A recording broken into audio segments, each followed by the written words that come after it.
El 22 de noviembre de 1824 quedó constituida la República Federal de Centroamérica, conformada por Costa Rica, El Salvador, Guatemala, Honduras y Nicaragua. Juntas formaban un estado con su propio jefe o presidente de estado. El último presidente federal fue el hondureño Francisco Morazán. En ese tiempo el jefe de estado en Guatemala era Mariano Gálvez.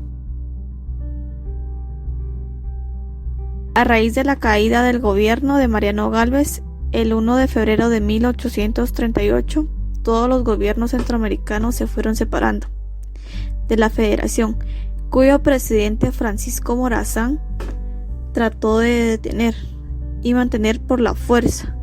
Después de que Nicaragua se separó el 30 de abril, la Asamblea Nacional Legislativa declaró el 30 de mayo que los estados eran libres de decidir si continuaban o no con la Federación.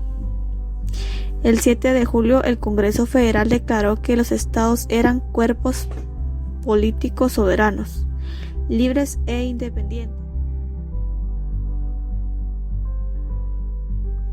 El 21 de marzo de 1847, el presidente del estado de Guatemala, Rafael Carrera, firmó el decreto número 15, con el que fundó la República de Guatemala, un hecho relevante y que debería de ser recordado. A partir del arribo de los gobiernos liberales en 1871 y cuyo poder se extendió hasta 1944, ocurrió todo lo contrario. Los gobiernos liberales y sus intelectuales diseñaron una estrategia para borrar el hecho ocurrido el 21 de marzo de 1847. Los liberales se consideraban los que llevarían a Guatemala a la modernidad, al mundo civilizado.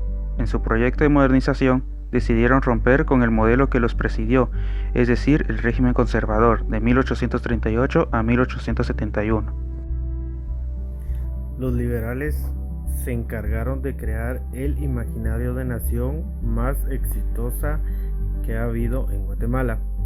Su éxito fue borrar de la memoria y de la historia el periodo que consideraban como Edad Oscura de Guatemala. Los liberales eran los paladines de la modernidad que habían derrotado al lastre conservador. La toma de la ciudad y del poder político el 30 de junio de 1871, con la derrota del último gobierno conservador Vicente Serna, acompañado de los esfuerzos por derrotar para siempre el periodo que bautizaron como dictadura conservadora.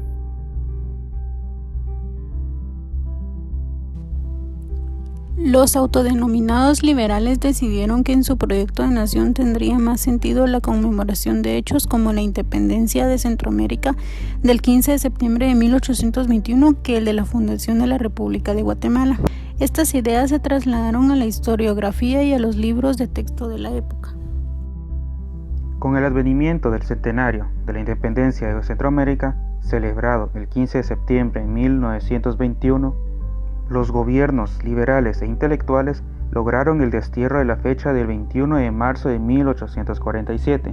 Ni los gobiernos, docentes ni escolares supieron más de la fundación de la República de Guatemala ni de su primer presidente, Rafael Carrera, y esta fecha se celebra como cívica. De igual manera, la figura de Rafael Carrera fue borrada de la historia y en su lugar se inauguró un paso a desnivel en su nombre.